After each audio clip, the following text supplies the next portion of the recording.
Jealousy, oh, jealousy, oh. Because of jealousy, brother, no they trust brother again. Hey, this love where you see so, my brother, love no day again. Hey, brother no go trust him brother. Sister, oh, sister no go fit trust his sister. Everything jealousy. Which can life be this so? I'm an aquaba mene. Aqua woto menya wone upa for jojo kujamule. Nuka bakwa menya wenye ya. Hey, dada vie, the kawa wome value. Bofu bile de fufu veum. Dada bile dada view. Which can life be this? Which can life be this so? Hey, jealousy, jealousy, oh. So jealousy every day, everywhere jealousy. Hey, mon Dieu, comme ça va, mon Dieu, mon Dieu, comme ça va, mon Dieu. See, this food where they chop for mouth, it depend them, they go say so jealousy. We dey walk out for street, it depend them. Everything you do, I say so jealousy.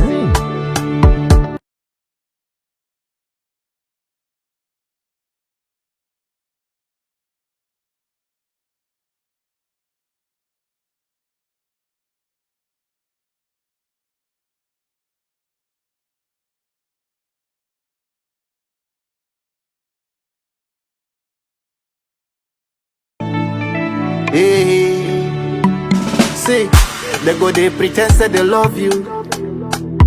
They go they call for mouth, they sweet they call you. I say, they go they smile for front, they say they love you. Hey, they go they spoil for back, they say they love you. Hey, jealousy, jealousy, jealousy, oh, everywhere. Jealousy, jealousy, jealousy, oh, everywhere. Mon Dieu, quand ça faut, mon Dieu, ah, mon Dieu, quand ça faut, mon Dieu. This right way they see so. They know be like they said the day before. Because of jealousy, oh, brother is killing brother because of money. I say, jealousy, oh, jealousy, oh. Because of jealousy, brother no they trust brother again. Hey, this Agbe henye jinu evre afe nkekewi eni agbe lefe apeve ble blave fo adeyame ama ope ahunhwe wona enye yakpom nele le evenigba TV nkekeme ye dongo na Vows Day fe azan yodu alebe lenyebe edu Vows Day za alo ehonuna na adejesi be gaguma do yinugbe amado ozaga yata egbe lenyebe ekpompo anyabe na jojo Fugu Day as the patriotic citizen medo yovugbe mi adovebe abed come vi kemenye na egbenye Fugu Day yata mi akpogbobe mi okata mi edoma adodasi kemi atode mi asia mi awone ne mpe dodasi ya eta egbe evenigba TV ama obe ahunhu ewona abale kemi okata mi nya na mi ejuna nu gede wume kude amegbe topo me blibua katawu ebenya gele oforete mi ape gazaza mi asron gede abale ke me glova ibe vows de wona ike vai bode unto he adenye ne ma alebe mi ezanga gede eha ega gume ado yinu be le akpa gede hume mi me ya wona budget de mi ape gawo afitana mi ape gawo alumia azawo ke be ever year mi avano Luka hame elabe ever evil. Sigede miegona be money come for spend. Yata ninyebe egavakwa nyansi ewa avo. Ninyebe evode afika miaga ato. Egbe penu sosua mia agere me teto menye amepepe ike anu apamena eno hekosi no ani hoko tamia ju enu gede o mekude ale ike mia anu agbe fenini manu toy ale ike mia anu agbe fenini manu toy ple gajajado henna mia pechome nenye benye ko gede yevo pe egbema mia agulebe living a debt free life saving for the future nenye benye anu agbe fenini manu me ke mia ajragado mia apo mia do piode gajajado me le susube mia tem a secure alo mia pechomea na ano de na mi nwa mia avalen kudo egbe le Ebenigba TV yata do nkwejibe mi wona ya dem de go le Facebook yata atenwe maten akpa mi le onupomojiwa ko kapo na ayi de Facebook na adi Ebenigba TV kebo na a share link place sube wona ike wonyela mi okata mi asronu le mi anu ewo ene ma kenebe ebe adem je dodo ame like ekokpo wona ya enuka elesoshom alunuka etipe mi anya chogbo na adem mi apeje dodo ame kemele mi adodea to ka project ni 0541 824 954 0541 824 ya nye kapoje sikeji adem ya jedo ame to WhatsApp lo alo to SMS kenya ahlene pregedasi ano wa ade etepe abale keme glona daina amedeka me wona nyame jojo yata apeto Julius Bansa ela famina egbe eya manye accountant enye ga konta nyala yata edrutuna nene fenya mejojo ikemia awo egbe yata mega chole wonu pomo gbo crow mega chole okapomo gbo crow minna ya strong ya tum ya dokyodo amede agbebe learn to show thyself approve Apeto Bansa ways over Ebenigba TV Okay. Oh, me fosse sene. Ado fiane ni pola kata le Ghana di ko me gudu. Macho mo ni popo ya manda pena Ebenigba TV de do ni ke wole. Ele ni me duro le mu fia du ko me view ele ke wan le o pagbe. Pe agbe ma wan no gbogbo de le ngogbe plecho ike gbo. Ape Mio akpe Ebenigba TV ani apeta doji nu ya koima neglo yata miga do wezo na uzide ka ke cover nyape ya balaoji enema agaguga ma uzigede Ghana Statistical Agency alo services o de nulo di adedego nebe mia yima mia ava de nenepe nulo di ya odego mia nyanu iketutu nele nulo di mame kake hafi mia jegome Apeto Bansa nemie be fenyini ela bezigede nie edmina fe nemie be fenyini in a broader sense alo comme de to kaela si waton ana fenyini pele nu kawe yana na pe fenyini ya konfana miachi abe America de kawe ne abe pomewe ne abe zukobli bokata ene ape yebe ni brobe fenya fenya menye nu le edukwesi fenya ezopolo mu amasi polo like ne zanu mu amasi kele aso le video ke o revena le video ke me revena ni brobe fenya bodo ko efiabe egahoma be lasio eyi meke ebi azawo ga ni ke ebi wa eyi ga zanpola eza ega owu ega homo ke lasio bodo ko ewe elle est le tikuku doa.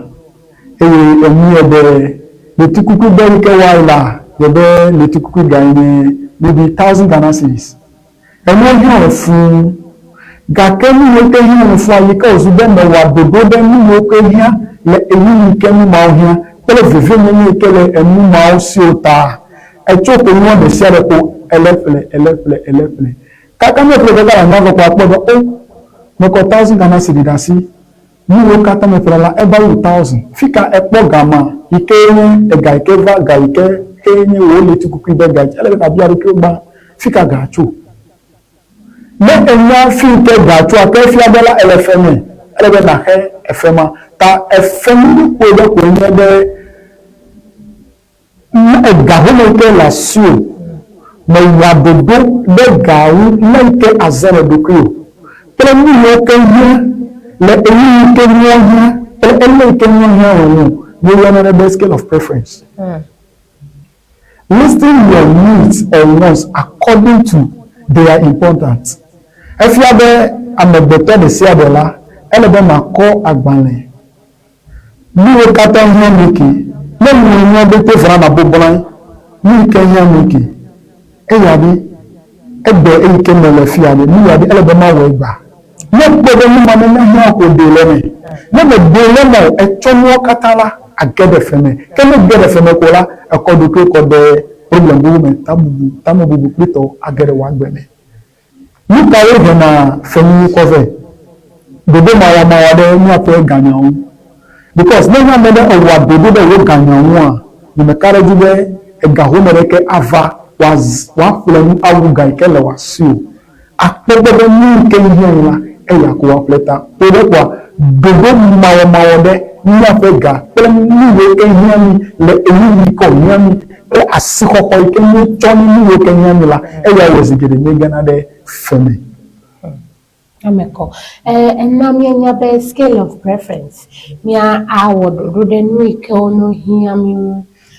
Open scale of preference for government de where do you put emergency? Apaka emergency alo ni job patapata ule alo mele scale of preference you nebe le poden medo ni ko hiam abe to be na me wododo be gleti yama elebe mapele sanitary pad fifia le ne sanitary pad pe dodo ikeme woma kopere ni bubu ka ke yanye no gbanto le nyepe ni ngolo di oji ka e ma ke ejinwa vade eyi ma vade a eva jobe ka flache ehua eva do sugbonwo sanitary pad pe nono menu ike oval hiabe ova play baby diaper ike ni amegedo mi yona be pampers ike pega ejibo sanitary pad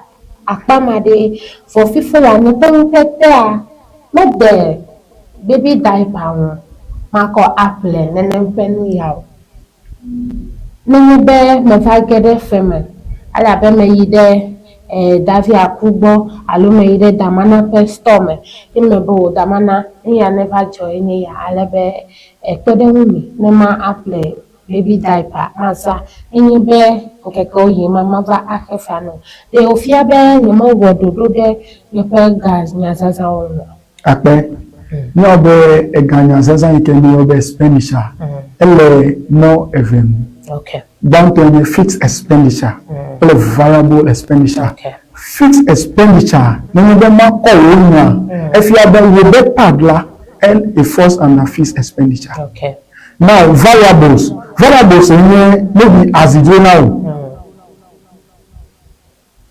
as it do now the man the copy echi is part of fixed expenditure look at our fixed expenditure el labana leti mele kukubo le gbogbo ma he be bilo me me fi wa le oju leti mele kukubo le gegere leti mele ma fele part ado akole be na wo be men siso ta ele be godogodo la efe maula na jira do be godogodo ya bona now apa vele anyo be maybe ewe ya duna ajo atwe ya lete kuko kokoro na le juro sister me go kokoro na dudu kabrio those falls will be variables ela bena agwato ebuna agwato mala wato antre wazu kokoro na adu ta wa po be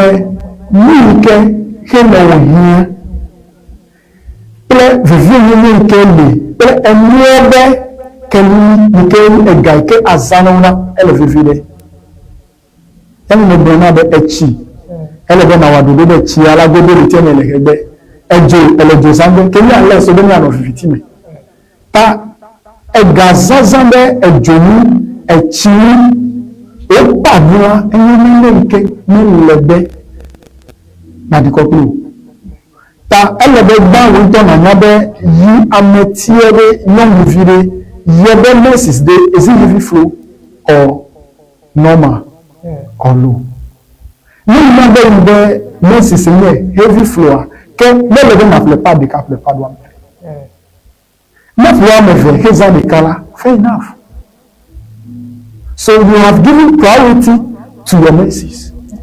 Even though it is a fixed expenditure, that is compulsory. Tabele ko le blebe ale pode me ifle pa de kakola bu baso boza re ni aba play diaper gamele so enya no be messes body.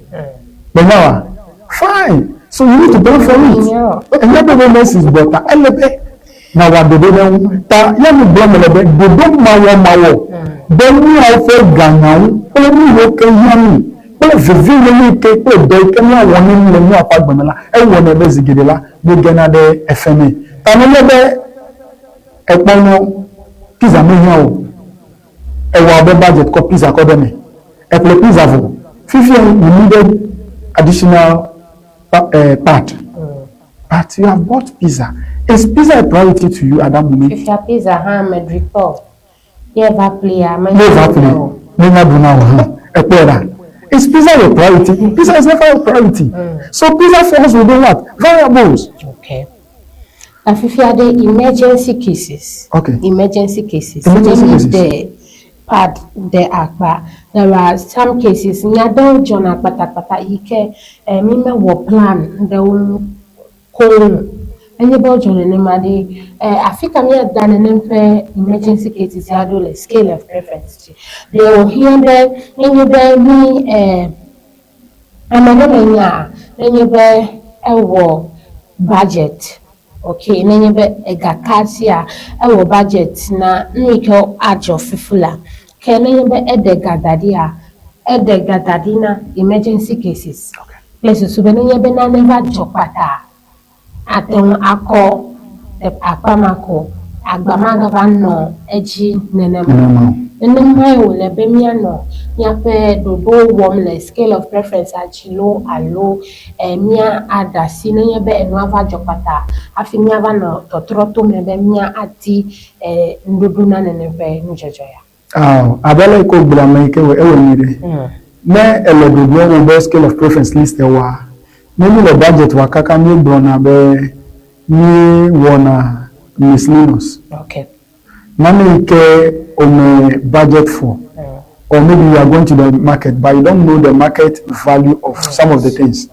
Then you le ke mo pass koko aijilo aya ngba ka lebe na wa dodo boki enu ala mo mo wo be tela lebe ma ko 30 cities ko director lebe na me ya se me ko ru hala ele wa no ke nenema o lebe me e wa be budget for be tela aside problem miscellaneous ko wanala the gado ko daran be affiliate na wunu ni jopata be jidela ma ko abo asire mu magbo akopo de ko ngbo afi abano apadan topo ta egamara avazo abe first aid okay to gbele ma de gaike adewole ko ke omele mopo now gake atuwa akatepede now no bi enye eviedika maybe Vilasine, yeah, the view, no budget, maybe 100 cities for any emergency, which I cannot tell. Matang Globe, Dolelele, Alomu, Jera Meju, Koya Vineba Kalafo, Afona,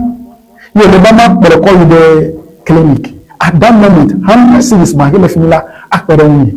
kakene nyebe me wa dodo o me choko be o le tie ku be kwe me wa ni be scale of preference me wa list be te me no sia ko dara ko ganya ba ko pum yo va jori e ye gado pe ta gado do mala ava zu feni now okay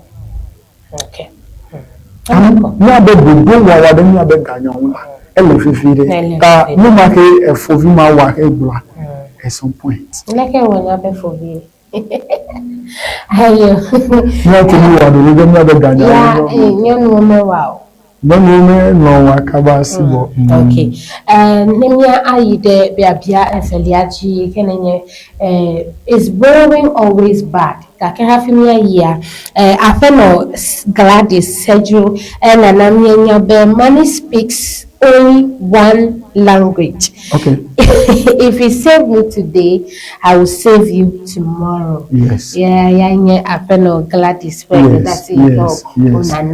She's right. LTF tutu. Okay.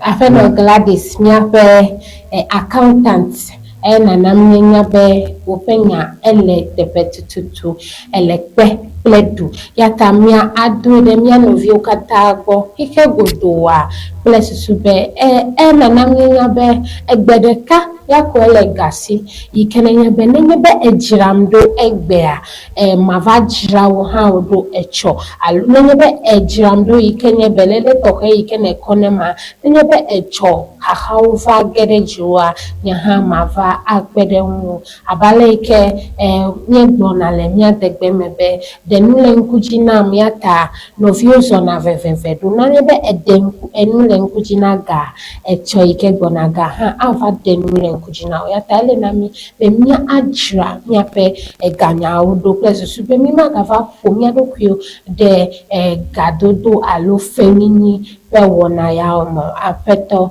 Julius is borrowing always bad. Borrowing is not bad. Okay. But look at the gadodo yakowa.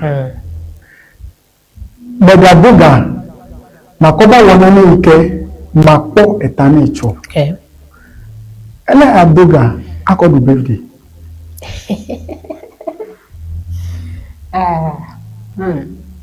Adoga kodesro. No, it's very wrong.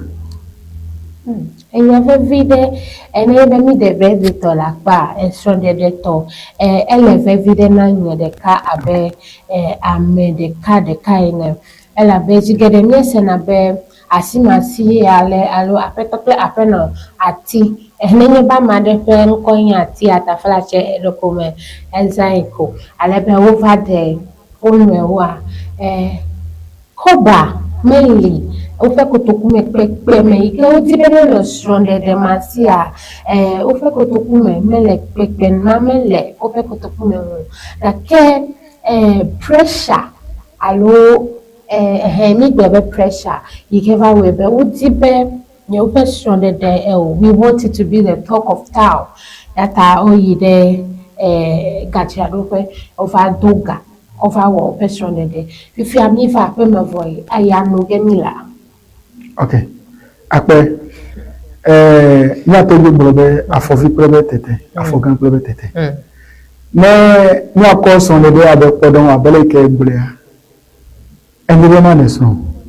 White wedding is not a marriage. Okay. It's just every man take on our baby. Right? You are told the son va me do I will lobo he can do. O me gobo de so. O de so. Ta mi be e guy ke la sio. You ma to our white wedding novine in about the traditional marriage is accepted. And la bona no our white wedding ma e ba doga 50,000. See, 50 million. The least amount of money you can spend on wedding is between 30,000-40,000. Man or less than that too. But you can never family. Bibi bazo agba. IGV, koji bazo agba. Ẹ̀sùn ọmọ tó ń pọ̀ gàwọ́ abẹ́dà ẹ̀dàmàdìká ẹ̀dàmàlẹ̀fẹ̀fẹ̀ náà ẹ̀yí dẹ́gbọ̀mẹ̀ ẹ̀fà pọ́ńtù wọn gbùdù. Nìkan rẹ̀ fìfì ẹ̀ ẹ̀yà ta ní máa ta mẹ̀rẹ̀ gbọ̀gbọ̀rọ̀ bẹ́ẹ̀ àfọ̀ví wọ́n kò tó kú ní mẹ́lẹ̀ dọ́wa ye galasio e ga ke zangba gbogbo ha ne zen ha no gbogbo fa pemela ma butame ne e ga bugure ke zazanwa ke no vi zanga ona o de so ga ke me ni me ga wanu e la bana no vi le wa alo e ho nyi de be mawo e ho me le kotopo mu ne e bi akolo ho do a ke agede efeme ne gede fiema o so ne fema ni ka wa gboroba be me den keke ne no de ajeto ke de funa wo me ajeto de na wo na zanga gbogbo akode so de amonu mere ni ha wo de mu o do le buto fo mi se me po bo do o ku de se de le we fifi egbo afeme ejire vale e kaka popo obe agbeme la si o ke ni mata o hin abe ni ajagbagba be ni ke ni atun awo e ega ho ni ke le ni asi pe ele ke o hin ni awo yako eya awo bela ni na no femo eya me bela ni ngo to mi apoto no femo efemo ya mi na to wa gbe no but abele ke bia babia be efemo no no ẹni la gbádùn mi ni la gbọ́dọ̀ yàtọ̀ mi bí àṣẹ bẹ́ẹ̀ ni ẹ lámọ̀ bá dóga akọ dẹ̀ so dóga mà kọ́ tukọ̀. ok ẹ fi abẹ ẹlẹ́wọ̀n fẹ́ nyàmẹ́ dẹ́dẹ́ mu a anyo bɛ fɛn alo fɛn no sigeda minnu bɛ kpɛlɛ ɔnyɔ dɛ ni kɛ ta nɛlɛ fɛn yira yes ni kɛ ta ɛlɛgɛgɛrɛ fɛnɛ la n'a mɔ ko kpɔ dɛ o ni ka ye ɛnyɛ dóga ɛmɛ kɔ tuku. Right? Ekomade ato ahega akokefre medical wa ma to anwo. Ato anwe. Ela bana ma hai koma, no hai fe to fe no me poga me ko he. Evo. Me dole fe me. E ko zuto ni, me zugato. Ta ega dodo rara alo e femeno la me gbon. Ga ke mu ka be femeno le gegera. De le gegere ni wana the recurrent expenditure.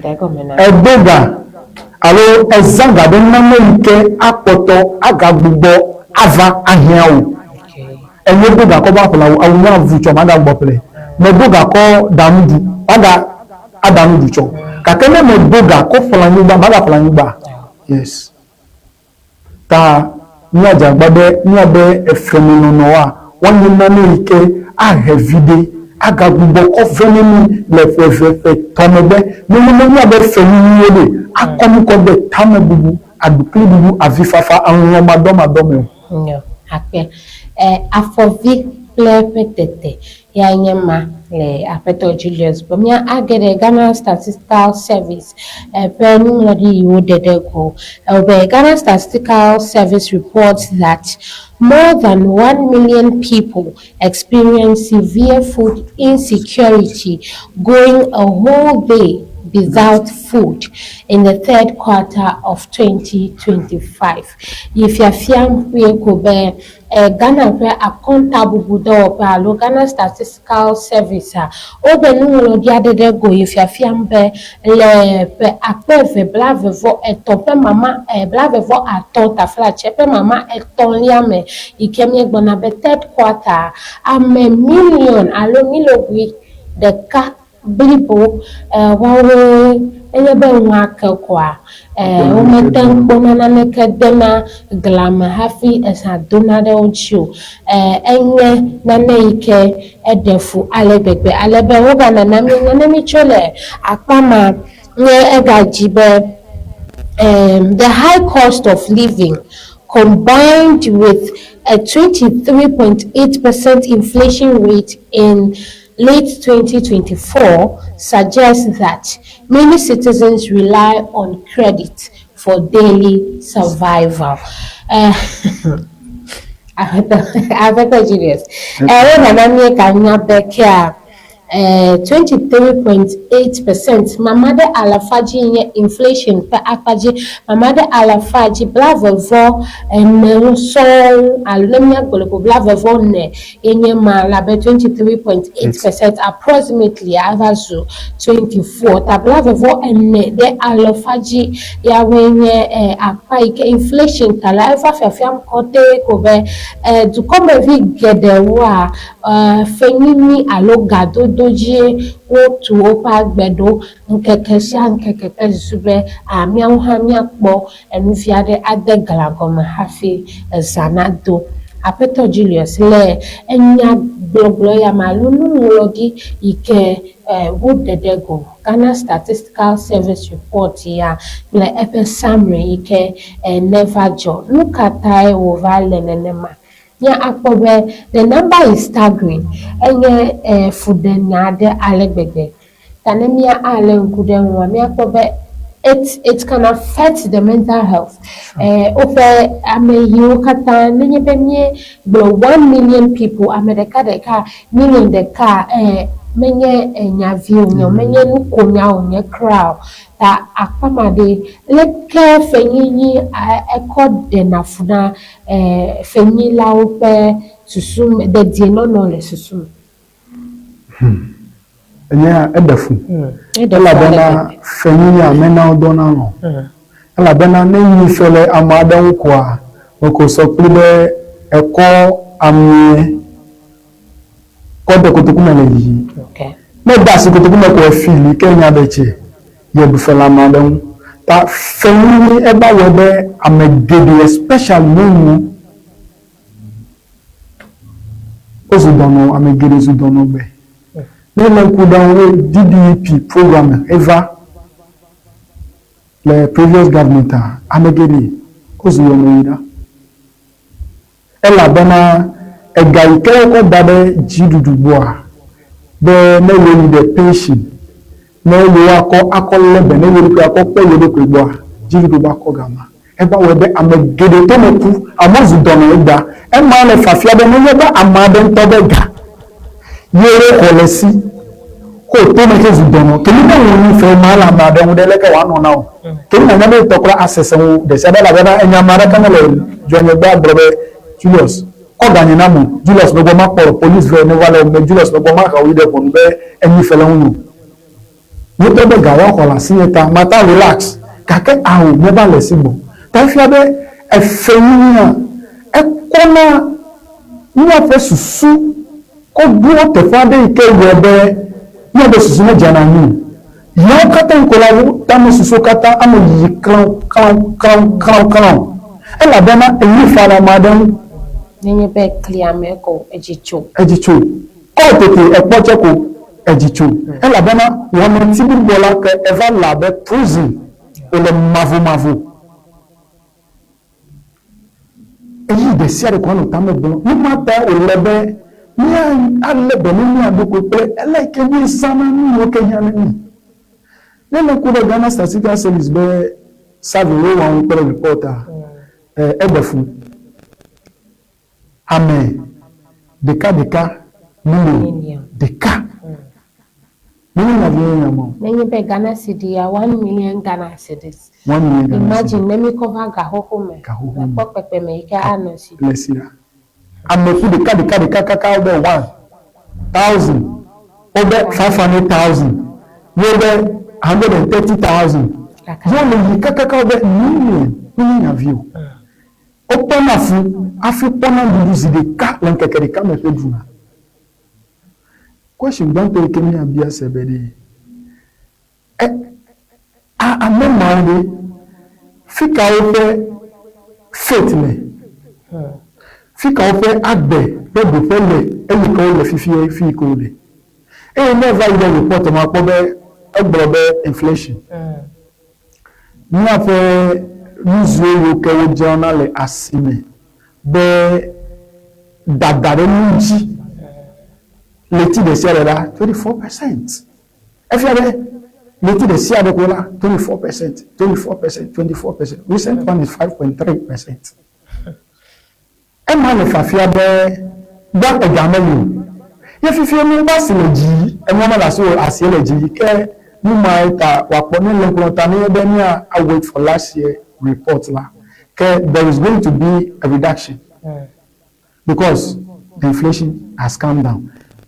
No inflation heavy ya me fia be obele nju kaka ni ko fia be adulike hemo basi college la no sibo. So instead of the 24% la now it's 5.3%. Let's say 10 cities. Instead then by maybe 2 cities plus now it's going to be like maybe 50 pesos in increment. Instead of 12 cities, it's not going to be 10 cities, 50 pesos, which is moderate. It's okay.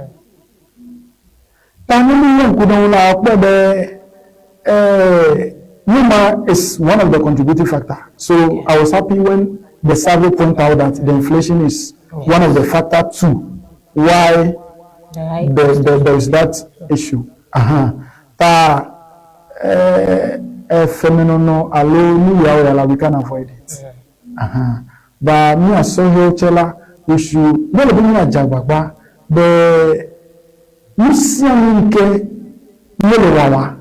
opportunity de ser que availle dokola niwe no ga de brama American di donao atofo anubari adagle ne le ba wo fo akako de kako vi di le data e kako vi la benono de no abia pro sebedi doreke mano e bolo sister. There is money.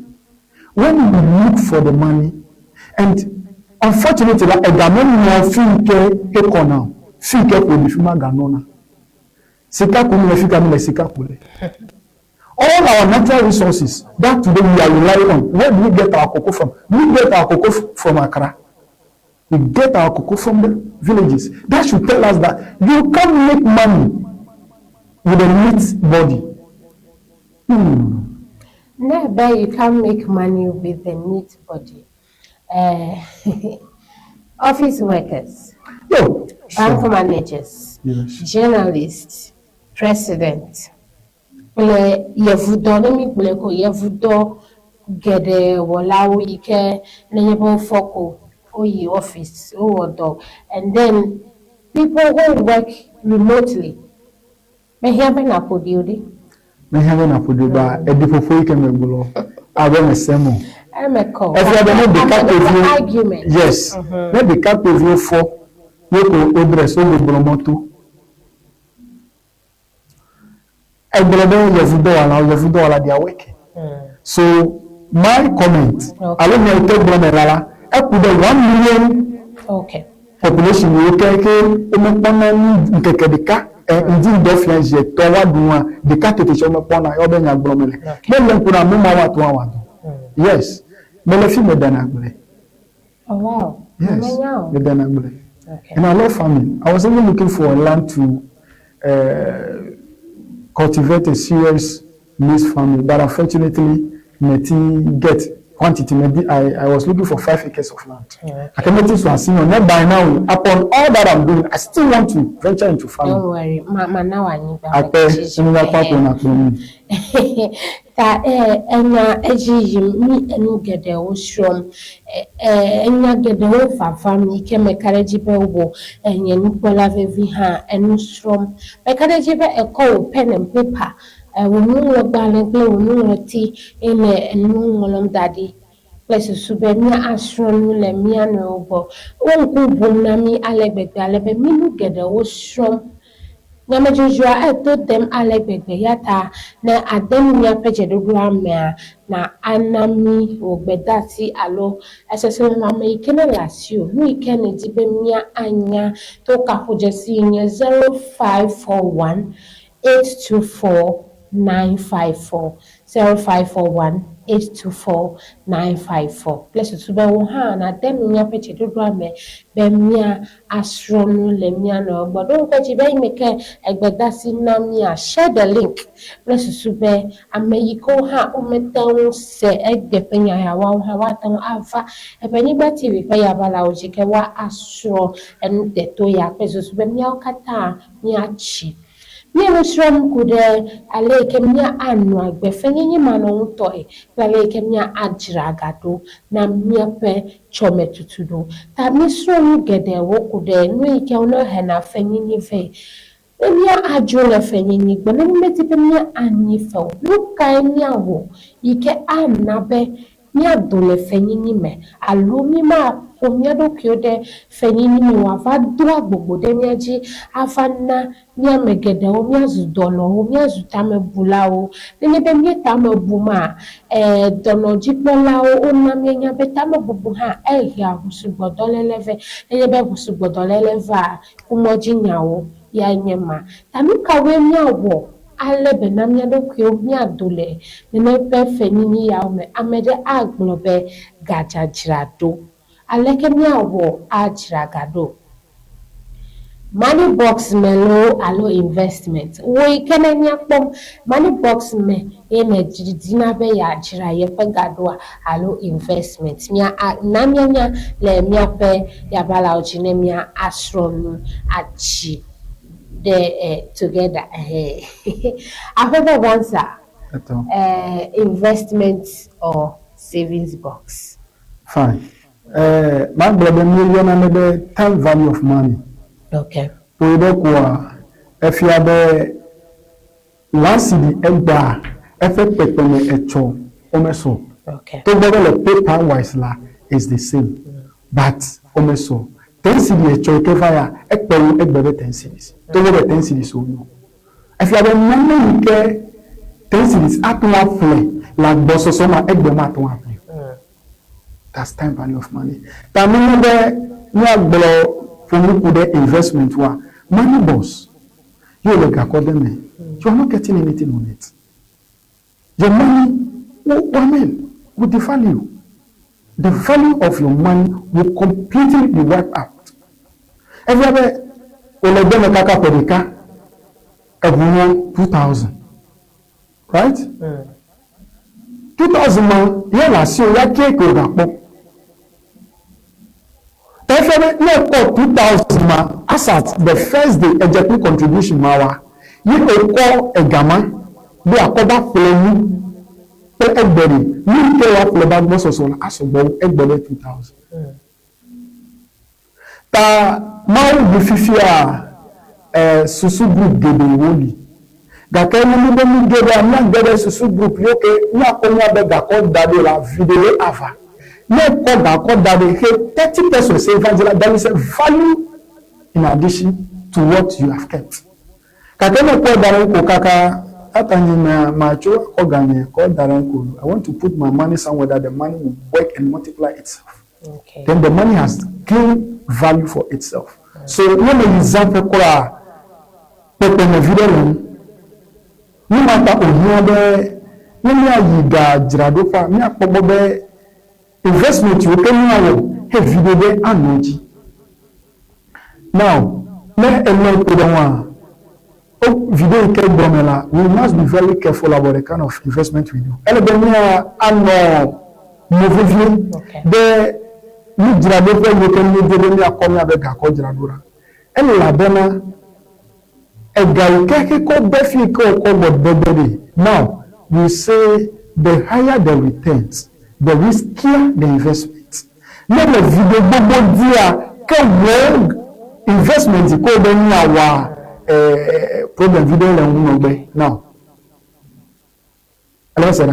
Problem no investment should give you 60% interest. An investment that is giving you 60% interest as compared to investment that is giving you 30% interest, the 30% investment interest is free as compared to the 60% interest. So we shouldn't be more concerned about the voluminous increase. A gaba bososo vidon ke avazan aw. Video kirava mama sobola go into it because you just want your money to gain a little value. Then ochela gawomanye gado ke wako dare ko video kama value. Tamini we global investment like we must know where we send our money. I mean, most of tuna wako the investment company of Avazan. The like of Namwan. Look at the investment. They tell you 100% profit. And look at what happened. Okay. So you must be very careful with the kind of investment that comes. So anytime you are going to invest, it's unfortunate. Sorry, I'm going into English. Ghana Mila Niabe Loyal Omesobo. Maybe our investment anywhere you speak to experts. So the expert is not going to sit down. What is the interest rate? Who is the organization? Do a background check. Kude business kewa ali investment kewa kwa company. A company that is existing over 50 years, if you are investing in it, you are secure. But a company that is in the system 2-3 years, coming to tell you, promising, and you see, never a land kudewa. If you take the microfinance, for instance, bank will take in the system of DD. Over interest, pay local value, because they want more people to come. Yes. And so they give huge interest returns. So at the end of the day, people rush on them. Now another subversive, they all invest, and don't forget, invest into something else. So when it fails them, then the ripple effect comes back to you. I'm a victim of that. But then after my secondary school, I invested in a company. And today, that company is no more in existence. Baba now. So I have learned. And because of my studies, it has really opened my mind. I have no matter how maybe at that age,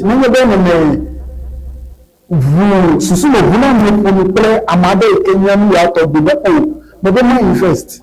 The company with this huge amount of money, asset in the year 2011, 6,000 Ghana cedis. 6,000 Ghana cedis. And I was told 24%. So I sat down as a business student, I sat down, did the calculation. Hey, 24%. Per annum. Hey, Charlie, hallelujah. Amen. I did all that. Hoping for a better returns, but at the end of the day, it has failed me after 6 months. I hear Bemia Ashron get it. Bemia Pumia Pegade, Nana Mala Bemia will look on a Kubuto, Bemia Pegama va a lawyer. I bula. I'm a conam benya get the whole as you, like an FFMA, and get the Oka, the Gamata, Mia Ajupoto, Nano, Tamia, our Popolico. Talemebe investment, I look up for the adjournment. How soon do you want to start investment? Le when the people abe accountant in what will you recommend? Like an aglobe, no mahi a fairly keolaba madenaho, I feel like investment come a low at the one a daily, if you have my dead tibia or a benon or one happy outful docre investment where I low up for gade and then make pleasure to be chodiade na ava a jinayama and Namiana. How soon should one start investing? Okay, Nene eyi wa gbolobe eyi ya olebe na jega jajara dubom nenye be enya le do wa yako okay meka obe eju nenye le do wa na ni le vavana every month ko get a security for yourself okay nenye le do wa yako la mega gbolo na ele do wa ma ko 30 years by then la mandema de so I should save towards or I should invest towards my marriage. No. The moment you are receiving a monthly salary, even if not a monthly salary, maybe you are not missing, and you're carpenter, a poor contract there, your contract is 5,000 Ghana cedis. You can brother save 500 cedis from that 5,000 Ghana cedis. It will help you tomorrow. Okay. Invest 500 Ghana cedis out of that money. It will help you tomorrow. So, you can't global investment wow. I mean, even you can still do investment with the little you are receiving. Little drops of water makes a mighty ocean. The one just video who are doing very well in businesses, they started from somewhere. That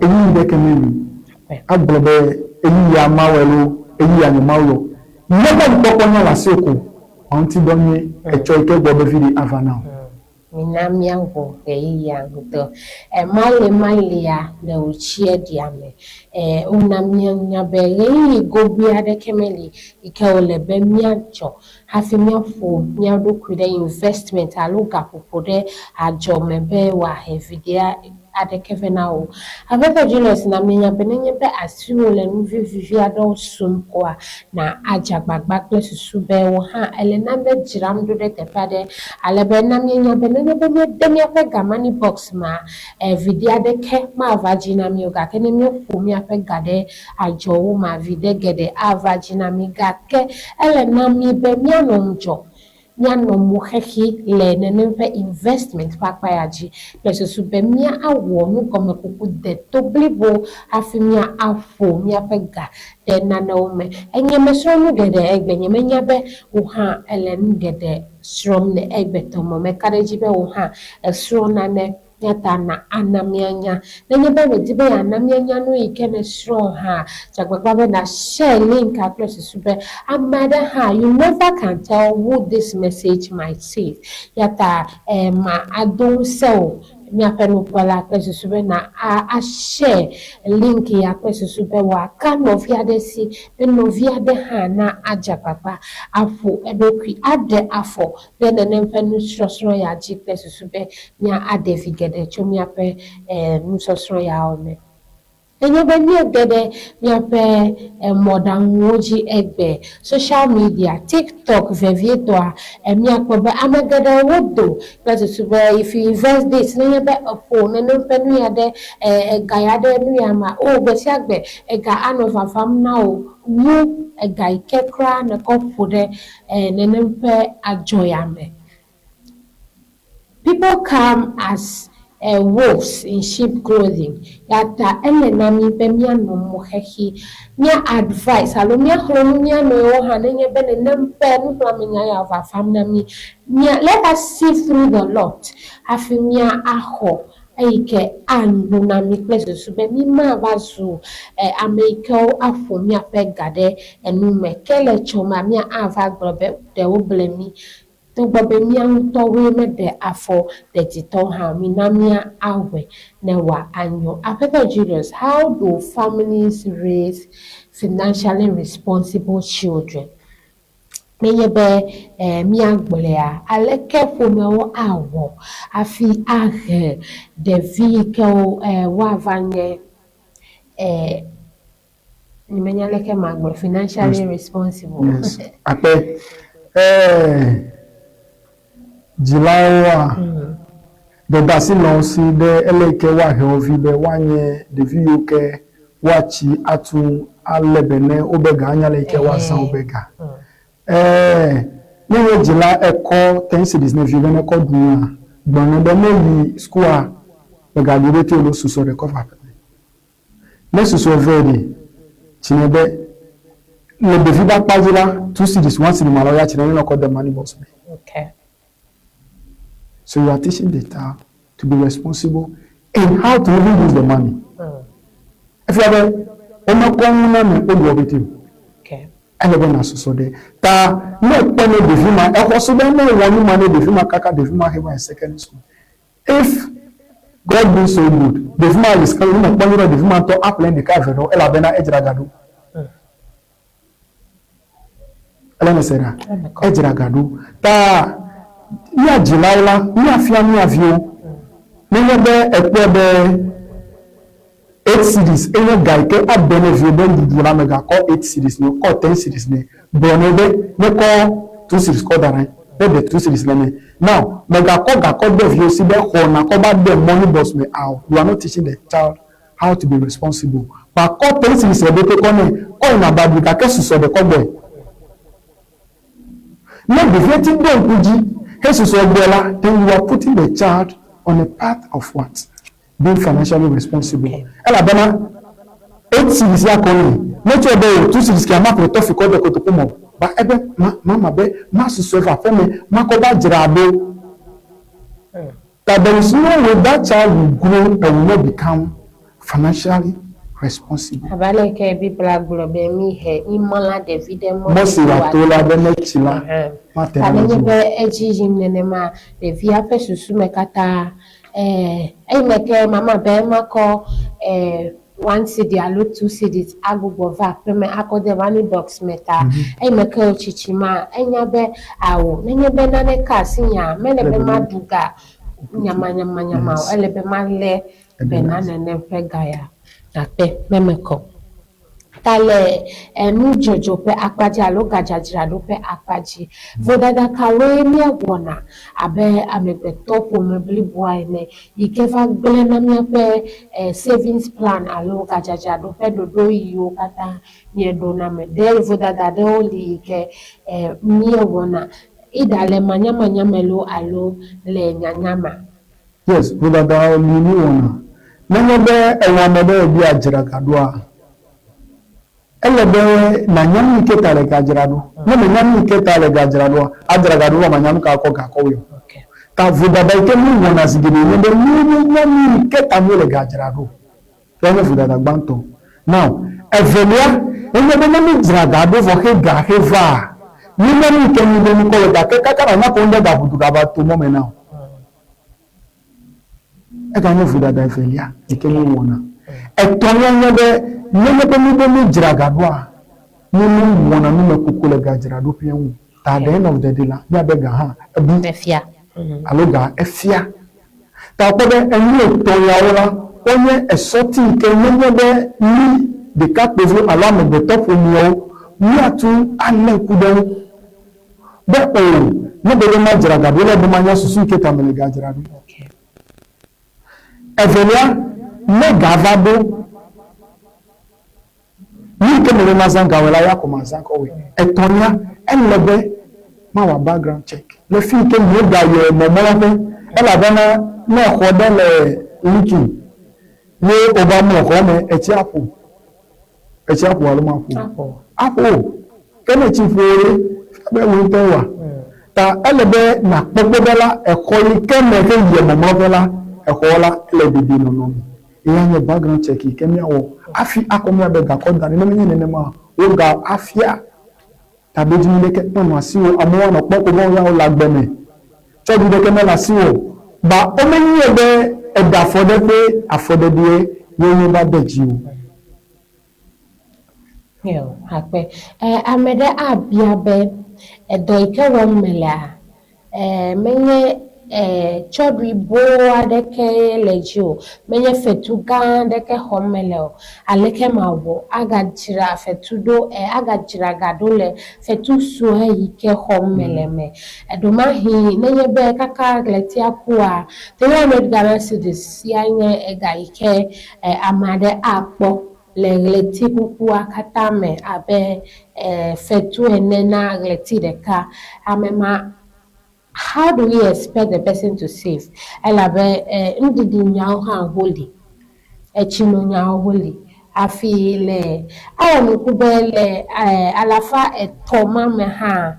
Efu meto ade ugamon pom now. O me pom elabe zigede ne nyafo kwa gba ochokwe echo elechi ejirado ejo ya edome egbo amede kemenya nu ikeme to melele ota wa anom nku me pom be na achona nedoda yewo ike wo ka hia be na a squeeze dokyo amia dokyo alepegbe be yatewu ade nane ne pe pometo ma pe susu ma va achonko na obe that is CV yakwa anokuna to onye be siagbele na chia ya ko ma no do wo ga ke efe do me vena alepegbe yata amaha ajagba be ya a popu idokwi ade gafia dele akpama akakona ameo anebe at the end of the day la naneke me va so aleke nyawo adawo kaila siwo na fetu suwe holao ha pese supe watewo